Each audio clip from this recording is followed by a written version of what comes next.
অফিসে করছিল কি জবাব তোমায় দিতে হবে ভিডিওকে। এই মধ্যরাত্রে ভিডিও অফিসে আসামিকে রাখছিল কেন? ভিডিও তোমায় জবাব দিতে হবে।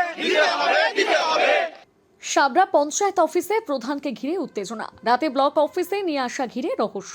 পশ্চিম মেদিনীপুরের দাঁতন 2 নম্বর ব্লকের সাবরা গ্রাম পঞ্চায়েত অফিসে সোমবার দুপুরে উত্তেজনা ছড়ায়। জানা গেছে, সাবরা গ্রাম পঞ্চায়েতের প্রধান মীর সুরজ অফিসে পৌঁছতে তাকে ঘিরে বিক্ষোভ দেখান স্থানীয় বাসিন্দাদের একাংশ। পরিস্থিতি উত্তপ্ত হয়ে উঠলে পঞ্চায়েত অফিসে তালা ঝুলিয়ে দেওয়া হয় বলে অভিযোগ। খবর পেয়ে ঘটনাস্থলে পৌঁছয় পুলিশ। পুলিশের হস্তক্ষেপে প্রধানকে সেখান থেকে বের করে আনার সময় তাকে দ্রুত পুলিশ গাড়ির দিকে ছুটে যেতে দেখা যায়। এরপর ঘটনার জেরে অভিযোগ দায়ের হওয়ার পরও রাতের দিকে প্রধানকে দাঁতন 2 নম্বর ব্লক অফিসে নিয়ে আসা হয় বলে অভিযোগ বিজেপি কর্মী সমর্থকদের।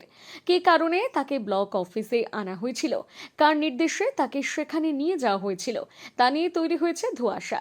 প্রধানকে ব্লক অফিসে আনার খবর ছড়িয়ে পড়তে সেখানে জড়ো হন বিজেপির কর্মী সমর্থকেরা।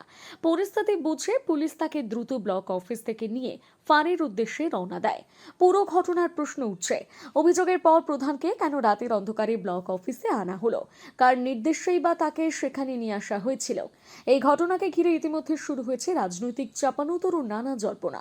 ঘটনার নেপথ্যে কোনো প্রভাবশালী নেতার মদত রয়েছে কিনা তা নিয়ে প্রশ্ন তুলছেন স্থানীয়দের একাংশ।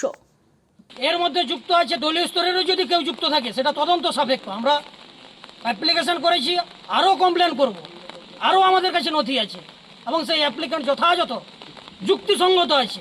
আমরা চাই এর বিচার চাই এবং এর হেফাজত চাই এবং সমস্ত তথ্য খুঁটিনাটি আমরা এই তদন্ত হোক এটা চাই।